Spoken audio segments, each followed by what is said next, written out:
नमस्कार दोस्तों, उत्तराखंड मुक्त विश्वविद्यालय के कम्युनिटी रेडियो हेलो हल्द्वानी में आपका बहुत स्वागत है।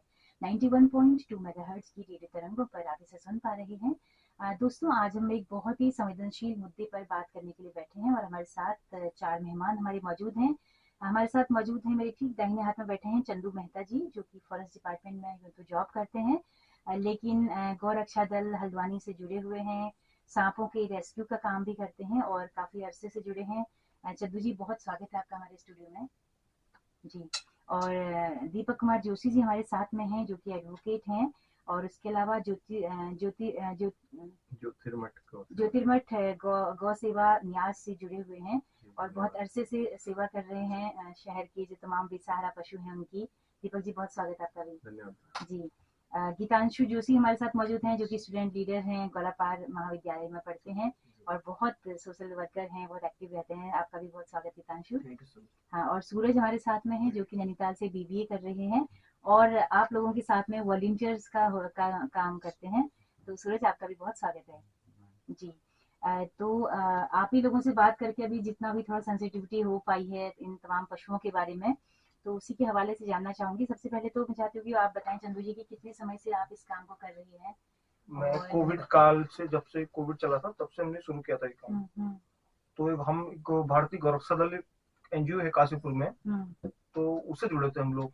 उससे जुड़ने के बाद हम लोग इस सेवा वाले में इस काम में लगे हैं और हमने देखा कि कोविड काल में देखो, इंसान अपने लिए तो कर ही है, कोई कर रहा है, बट बेजुबान के लिए कोई कुछ करना रहा नहीं है। तो उनको घास वास वगैरह, चारा वगैरह में खिलाना, उनको पानी वगैरह की व्यवस्था, क्योंकि इंसान बाहर रहता तो कुछ न कुछ कूड़ा, ये जो भी पन्नी को खाने की व्यवस्था कुछ न कुछ हो जाती थी, फल वल। तो मतलब एक नई चीज देखने को आई थी कोविड टाइम पे कि हमारा पशु या फिर बेसहारा पशु जो भी है, उनको खाने को नहीं मिल रहा है। हाँ। क्योंकि सब घरों के अंदर है, बाहर कुछ है ही नहीं है। तो उस टाइम पे बहुत जरूरत थी इस काम की, तब आपने ये काम शुरू किया। तो उसके अलावा आप सांपों को रेस्क्यू करने का काम भी करते हैं? जी, मैं फॉरेस्ट में जॉब भी करता हूँ जी, और प्री रेस्क्यू वाला काम फॉरेस्ट में, सांप रेस्क्यू वगैरह सभी करता हूँ फिलहाल। तो ये पहले सीखा कहीं या अपनी आमदनी और सेवा के लिए कुछ तो करना ही है। अच्छा। तो रेस्क्यू का काम सीखा, किसी से ट्रेनिंग ली या फिर ऐसे सीखा? पिताजी पकड़ते थे, धीरे धीरे सीखते सीखते। अच्छा। हाँ, वो ये रिस्क वाला काम है, बाकी तो ऐसा कुछ नहीं है। तो कितना है सांपों का यहाँ हल्द्वानी में? मैंने अभी तक तुम्हारे 100-150 से ऊपर ही पकड़ लिया होंगे। अच्छा। हाँ, उसमें कोबरा हो गया, आपका नाग हो गया, क्रैक हो गया, काफी सांप प्रजाति के सांप है, ब्लैक क्रैक हो गया। अच्छा, तो ये काफी खतरनाक सांप है। हाँ, इसमें सबसे ज्यादा हल्द्वानी में पाए जाते हैं आपका धामन। धामन जो होता है उसे वैसे पहाड़ों में घोड़ा पछाड़ बोलते हैं, मतलब काफी तेज भागता है वो पकड़ने में थोड़ा सा टिपिकल रहता है, बट उसमें जहर उतना नहीं होता है जिससे आदमी को काट भी देगा तो। अच्छा। हाँ, सबसे ज्यादा जहरीला होता है आपका वो रसल पैकर। वो अगर काट देगा किसी को, तो इंसान अगर बच भी गया एक बार के लिए तो पैरालाइज हो जाएगा, कुछ न कुछ हो जाएगा, उसकी बॉडी गलते गलते गलते निकल जाएगी। उनकी तादाद कितनी है फिर यहाँ पर? काफी है उस संख्या में यहाँ पर? है, काफी है ये पर तिकोनिया पे, तिकोनिया साइड ज्यादा मिलते हैं। अच्छा। तो आप अभी और क्या क्या काम कर रहे हैं, किस तरह से करते हैं, कैसे देखते हैं हल्द्वानी में जो तमाम बेसहारा पशु हैं? हाँ, बस बेजुबानों पे, सिर्फ गाय वाय पे ज्यादा करता हूँ, गौ माता पे ज्यादा काम करता हूँ। अच्छा। क्योंकि देखो, डॉग लोग काफी फोन करते हैं डॉग के लिए और चीज के लिए काफी फोन करते हैं, बट अब हो नहीं पाता। सबसे बड़ी चीज क्या, हमारे पास शेल्टर नहीं रखने का, कहाँ रखेंगे। और ऐसी चीज तो है नहीं, बड़ी केयरिंग करनी, बहुत केयरिंग करनी पड़ती है, लगना पड़ता है पीछे, इतना सा टाइम नहीं रहता है कि अपना भी देखना है, समझना। दीपक जी, आप बताइए, आप एडवोकेट भी हैं और एडवोकेट होने के साथ साथ ये तमाम सारे काम भी कर रहे हैं। कितने समय से जुड़े हैं आप इस सेवा न्यास के साथ में? मैम, ये तो हमारा बचपन से ही था। जैसे कि मम्मी लोग, हम लोग पहाड़ के ही परिवेश से आए थे, तो एक गाय पालना पहले से ही शुभ माना जाता था हमारे उसमें। तो सनातन संस्कृति का जो एक हिस्सा भी हुआ करता था। जैसे कि पहले आप देखते होंगे कि नंदी महाराज आते थे, सब लोग कहते थे कि नंदी आ गए, इसको एक खाने का घास दे दो। जो अब धीमे धीमे विलुप्त हो रहे, तो पहले मम्मी से ही ये सब चीजें मिली। और अभी भी हमारे घर में दो गाय हैं, मतलब एक गाय, एक उसका बच्चा है और एक और बच्चा भी हुआ है।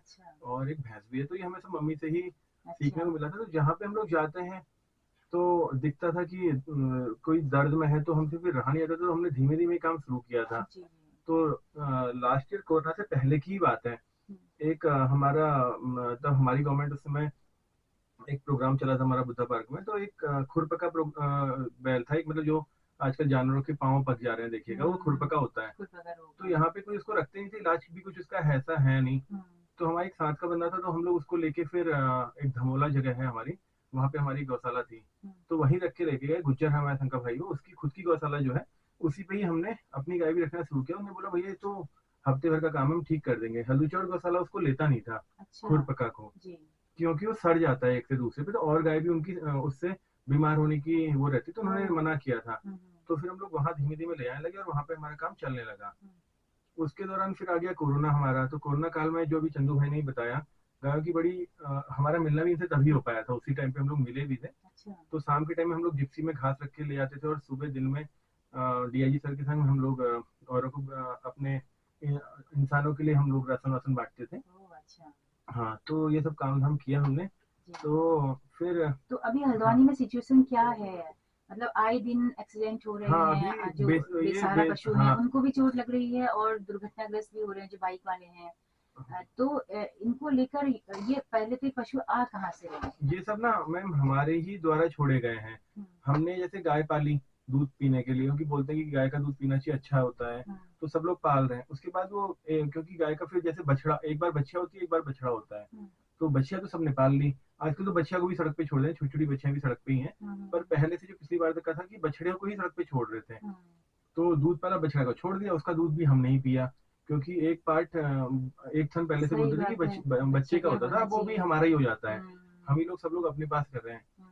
तो ये सब चीजों को करके वो सब सड़क पे आ गई, और सड़क पे आ गई क्योंकि उनको चलना तो आता नहीं है, तो सड़कों पे ही बैठ जाती है, क्योंकि जहाँ पे फर्श देखती है अच्छा तो वहाँ बैठ जाती है। रात को गाड़ी लेके कोई बंदा है तो उससे ठुक जाता है, गाय का भी पाँव टूटता है और उनकी भी गाड़ी टूटती है, और कितनी बार एक्सीडेंट में आदमी भी मरता है और जानवर भी मरता है। तो ये सब चीजों के लिए सरकार से आपके चैनल, इसके रेडियो के माध्यम से हम लोग बोलना चाहते हैं कि जो हमारा नगर निगम है, मेयर साहब हमें कॉपरेट करते हैं, पर इतना है कि बस वो जेसीबी और इन तक का ही सीमित रहता है, कि कभी जानवर मर गया तो हमें जेसीबी मिल गई और ये सब चीजें। तो हमें ये चाहते हैं कि जो गौचर भूमि है हमारी, जो गायों के लिए रखी जाती है, वो हमें ये लोग प्रोवाइड करें, हमें या अपना ही खुद वहाँ पे ये लोग कुछ करके इनके लिए कुछ जगह हो, इनके खोड़े टाइप के, जिसमें लोग कुछ कुछ जानवर रखें, और एक ऐसी बड़ी जगह देख लें कि जहाँ पे लोग सब जानवरों को उठा के वहां पे रखें।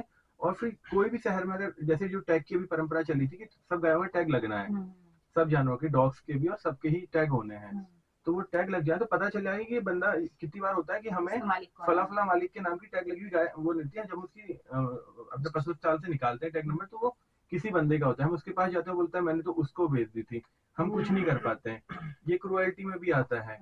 तो एनिमल क्रुएल्टी में लगता है कि देख के ही कि आदमी की इंसानियत मर गई है, बिल्कुल हमारी इमोशंस खत्म हो चुके हैं। तो हम जहाँ पे देख रहे हैं कुत्ते, वहां पे हम उनको पत्थर मार रहे हैं, जबकि अगर हम उनको रोटी दें वो हमें प्यार देंगे, काटेंगे भी नहीं। हम हर जगह पे यही सब कर रहे हैं, आपस में ही हमारा प्यार नहीं रहा है, तो जानवरों को तो कौन देखेगा। पहले हम जानवरों को अपने संग रखते थे, तो ये सब हमने छोड़ रखे हैं। बस सरकार से निवेदन है कि अगर ये एक कोई जगह दे दें, तो हमारे जैसे काफी सारे लोग हमारे संग से मिले हुए या देख के जो लोग भी काम कर रहे हैं, वो उनको रखने के लिए एक जगह मिल जाएगी, जिससे एक्सीडेंट खुद ही कम हो जाएंगे धीमे धीमे। हाँ, और सड़कों पे घूमेंगे नहीं, हाँ, तो दूसरा गवर्नमेंट की से आमदनी भी होगी, क्योंकि गाय देती है दूध, जैसे योगी जी ने बोला था, दूध देती है।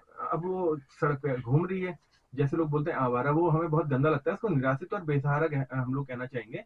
तो इसमें वो सड़क पे घूम रही है, उनका दूध तो कोई पी नहीं रहा, क्योंकि बच्चे ने थोड़ा सा पिया फिर छोड़ देता है वो, तो वो दूध भी वो लोग निकालेंगे, तो वो दूध भी मार्केट में आएगा, तो कुछ लोगों को अच्छा दूध मिलने को मिलेगा, जो अपना ही खुद का निगम का ब्रांड बना के भी बेच सकते हैं, उसका घी बेच सकते हैं। क्योंकि हमें बद्री गाय है, इनमें मोस्टली गाय, आप यहाँ नैनीताल रोड से ऊपर को जाइए तो आपको बद्री गाय का झुंड मिलेगा, जिसमें बहुत सारे बच्चे हैं।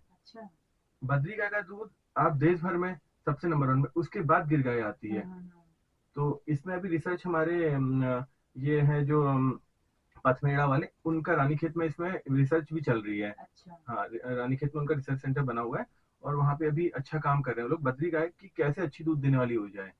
इसमें काफी सारे लोग लगे, पर गवर्नमेंट से तो कुछ अगर काम मिल जाए, कुछ जगह वन गुज्जरों के साथ मिलकर भी इसमें काम हो सकता है। जी, वन गुज्जर लोग गाय बच्चा रखते ही हैं, उनको तो दूध से ही काम होता है। जंगल में कुछ सेंटर बना हाँ, हमारे संग के लोग जो थे वो भी वन गुज्जर ही था।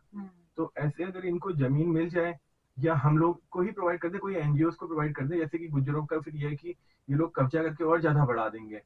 आपने दिया एक को, वो लोग 6 लोग रहेंगे, ऐसा आगे भी देखा जा रहा है। हमारे फॉरेस्ट में भी कब्जा हो रहा है ना, इसी बारे पे आप गवर्नमेंट ऑफिशियली एक जमीन को वो करके आप किसी को पर्टिकुलर बंदों को या किन्हीं को भी आप ऑफिशियली दे सकते हैं, तो वो आप हटाने को भी सक्षम रहेंगे। जिससे कि हमारी एक एक गली के लोगों का ये हटेंगी तो उनको घर मिल जाएगा, सुबह शाम उनको खाना वहीं पे मिल जाएगा, क्योंकि गवर्नमेंट से हर चीज का फंड आता है।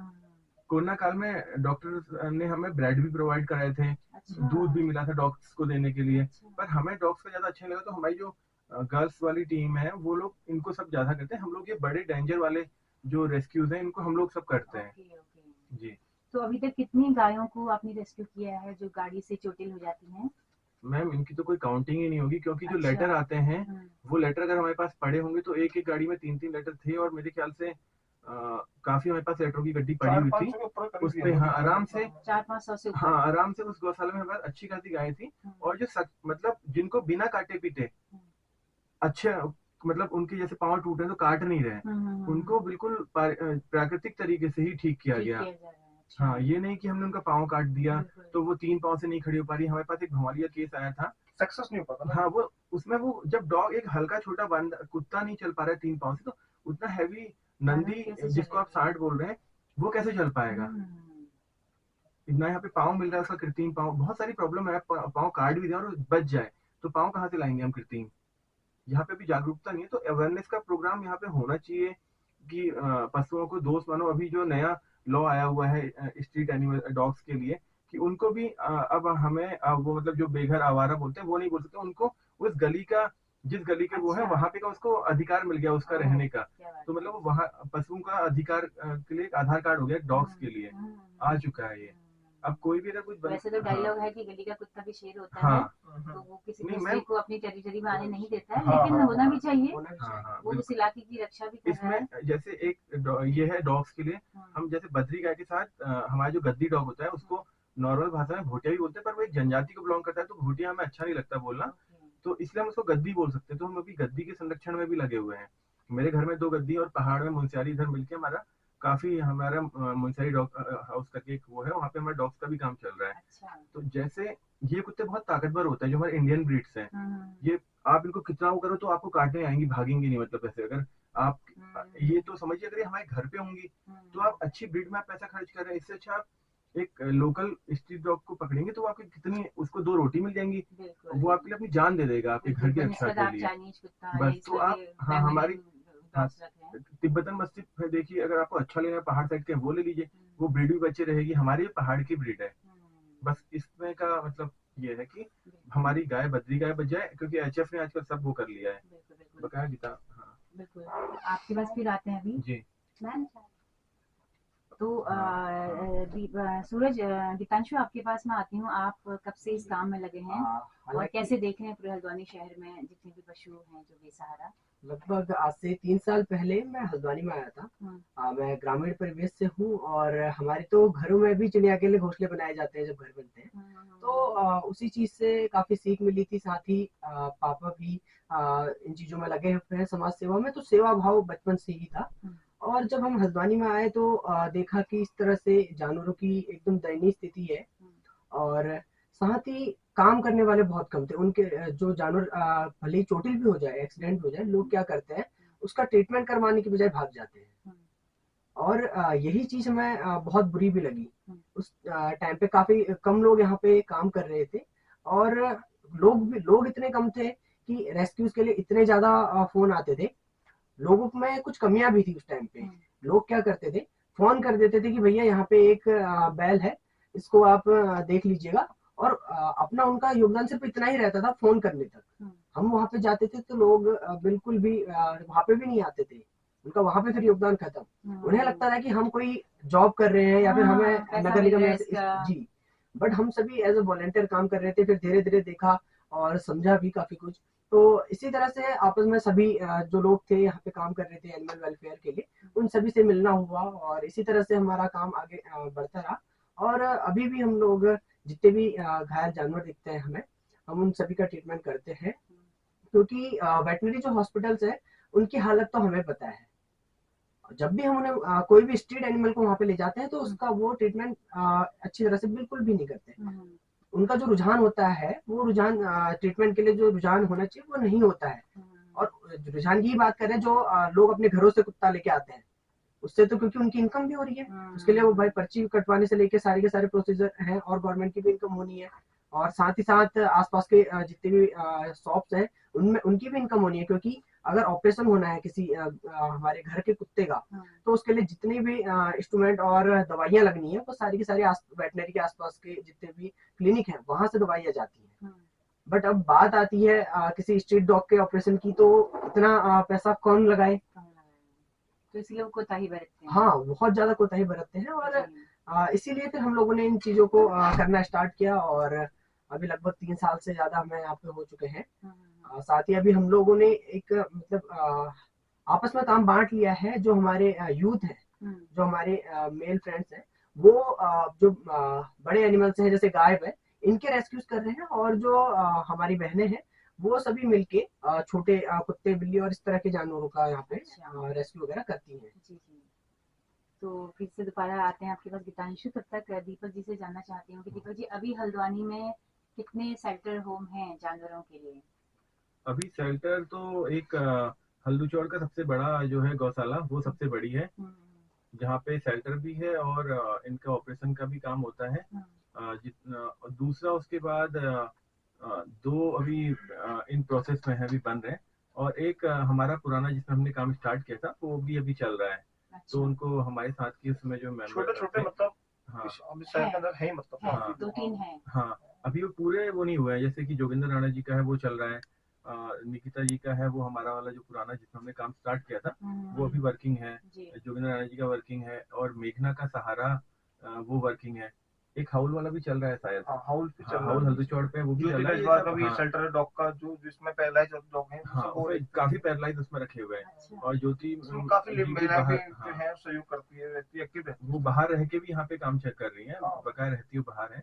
तो इतने शेल्टर चल रहे हैं, पर ये कि हमें देखना ये है कि जैसे कि जागरूक नागरिक होते हुए, और थोड़ा सा कि कहीं पे भी ना कोई गलत चीज ना हो रही हो, इसीलिए हमने एक सीओपी बनाई हुई है। उसमें हमारे काफी सारी एडवोकेट्स और अभी 1-2 जजेस भी जुड़ चुके हैं, और कुछ रिटायर्ड जज हैं। तो हम लोग इनकी ओवरऑल मॉनिटरिंग के लिए एक टीम बना रहे हैं कि अगर गवर्नमेंट से कहीं पे फंड जा रहा है तो फंड का यूज सदुपयोग हो रहा है नहीं हो रहा है, हमारे द्वारा दिया गया पैसा की हम डोनेशन भी मिलता है तो उसका भी यूज हो रहा है या नहीं हो रहा है सही चीजों में, इन सब चीजों को भी देखने के ये चाह रहे हैं। दूसरा जो अभी गीतांशु भाई ने बात की थी, ये हमारे संग कई बार हुआ कि जैसे आजकल तो ठीक है, पहले का है कि जो स्ट्रीट एनिमल आ रहे हैं उसके लिए दवाइयाँ नहीं मिल पाती हैं गवर्नमेंट हॉस्पिटल से हमें, तो हमें फिर ना चाहते हुए प्राइवेट की तरफ को जाना पड़ता है।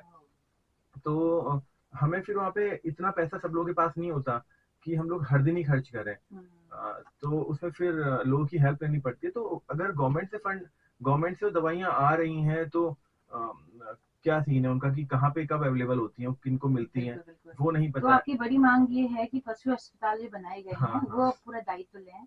नगर निगम की जिम्मेदारी है गाय को रखने की। अस्पताल जब पीछे से लगा हुआ है उसमें, अस्पताल का इलाज मतलब तो अस्पताल ही है ना पशुओं का, वहाँ उपचार तो वही होना है।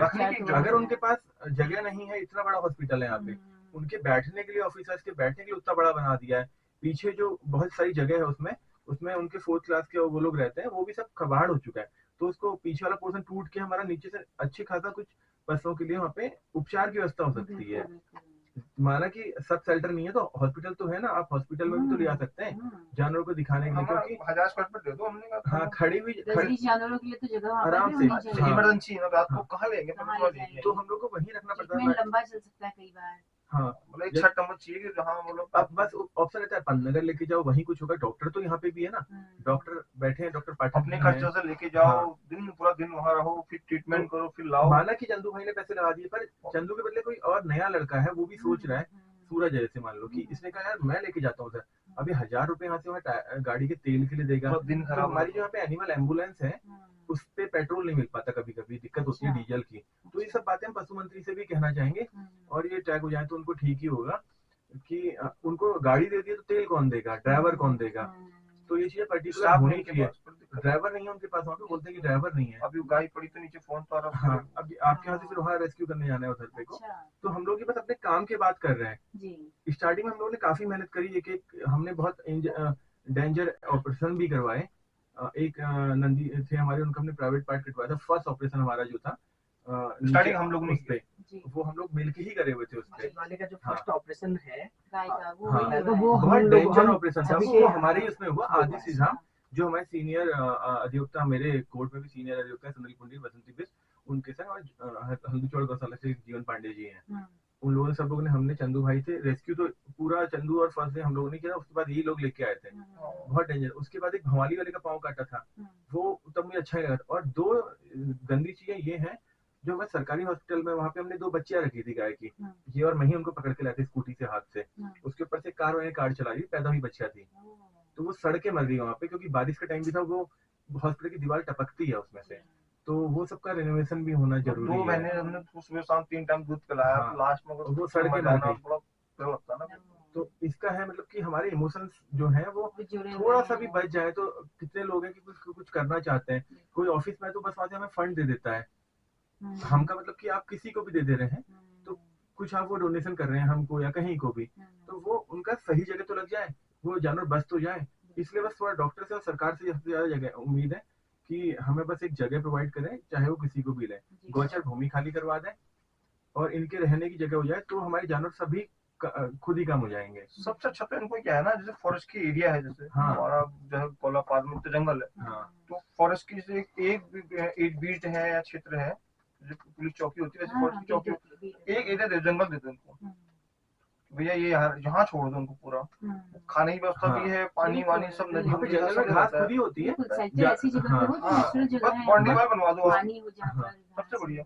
उसका बस आधा चेकिंग से के लिए बंदा रख दिया कि दो, अपना रहते हैं, अपना खाते हैं, घूमते फिरते हैं, हाँ, कि चेकिंग हो जाएगी, चोरी ना करें वहां से गाय को, बात खा ले, कोई दिक्कत नहीं, आदमी ना निकाले बस, क्योंकि चक्र है, उसका वजन बनना कोई दिक्कत नहीं, बट रोडों में एक्सीडेंट होकर मरना ये बहुत दिक्कत, जो बाकी बात है बहुत दिक्कत है। क्योंकि अभी हमने देखा है जब कोर्ट की बात आती है, कोर्ट बनने की, तो सरकार वन विभाग की ही जमीन मुहैया कराती है, और विद्यालय महाविद्यालय की बात हम करते हैं तब भी हमें वन विभाग की जमीन मिलती है। बट अगर हम यहाँ पे जब एनिमल वेलफेयर की बात करते हैं तो हमें बहुत ही ज्यादा ठोकरें खानी पड़ती है, और उसके बाद भी सरकार का इसमें इतना रुझान नहीं है इस चीज में, जो कि होना चाहिए। लास्ट ईयर का मैं आपको एक किस्सा बताऊंगा। बरसात का टाइम था, हम लगभग 12:30 बजे ये आरके टेंट हाउस रोड से एक गाय को रेस्क्यू करके लाए। उसके बाद हमारे जो शेल्टर था, शेल्टर के पास में पेड़ गिर गया था, तो रोड ब्लॉक हो गई थी, अपने शेल्टर पे नहीं ले जा सकते थे। उसके बाद फिर वेटनरी में हमने कॉल की, वेटनरी में पहले तो किसी ने फोन भी नहीं उठाया, उसके बाद उसके लिए फिर लास्ट में हमने जो गाड़ी वाला था उसे भी लेट हो रही थी, क्योंकि वेटनरी से तो कोई गाड़ियां मिलती नहीं है इतनी आसानी से।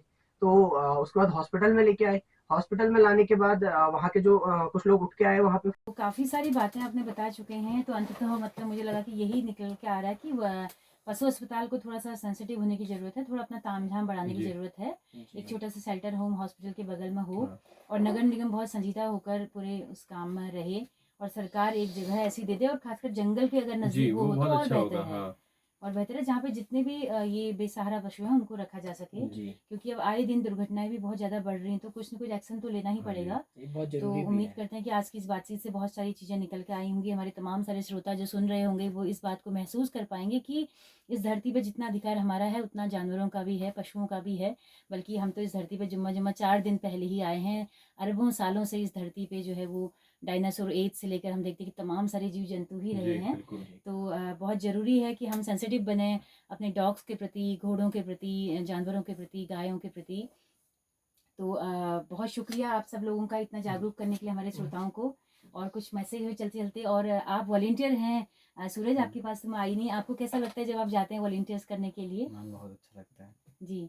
तो घर वाले परमिशन देते हैं? सही, अच्छा कर रहे हो बोलते हैं? घर वालों को बताया नहीं है। अच्छा, बताया नहीं उन्हें। अच्छा, जी जी जी जी सब मेरे साथ ही रहते हैं लड़के में। अच्छा, तो ये चंदू मेहता जी की टीम है कि जब भी जिस भी इलाके में कुछ होता है तो जल्दी ही आप इनको बुला लेते हैं, तो पूरी टीम आपने खड़ी की है। तो बहुत शुक्रिया, आप लोग इतना सेंसिटिविटी के साथ में काम कर रहे हैं, आप सबका बहुत बहुत शुक्रिया। ठीक है जी, कोई संदेश आपका हो, कुछ कहना चाहें, कोई नंबर्स अपने आप देना चाहें, ताकि अगर कोई आवारा पशु हमें कहीं दिखता है, बेसहारा पशु। दोस्तों, आपको एक और मैसेज देना चाहूँगी कि आवारा पशु हम लोग कहते हैं, अखबारों में भी आए दिन हम इस तरह की खबरें देखते हैं हेडिंग के साथ में, लेकिन जो लोग काम करते हैं वही उस संवेदनशीलता से महसूस कर सकते हैं। उनको बहुत बुरा लगा आवारा कहना, तो अच्छा होगा कि हम बेसहारा पशु बोलें, क्योंकि हमने ही उनको बेसहारा किया है, अपने घरों से, अपने गोठ से निकाल कर उनको सड़कों पे आने के लिए मजबूर किया है। तो हम बेसहारा पशु उनको कह सकते हैं या निराश्रित पशु कह सकते हैं। तो उम्मीद करूंगी कि आज से आप भी इसी वोकेबलरी का इस्तेमाल करेंगे। तो कोई संदेश हो दीपक जी आपका? हाँ, मेरा एक संदेश है कि जैसे हम लोग हमेशा ब्रीड को खरीदते हैं, पहले हम लोग भी इस साइड को जाते थे, पर अब हम लोग अपने देसी स्वान को ले लें तो आप एक बेजुबान बेसहारा को आप जिंदगी भी देंगे।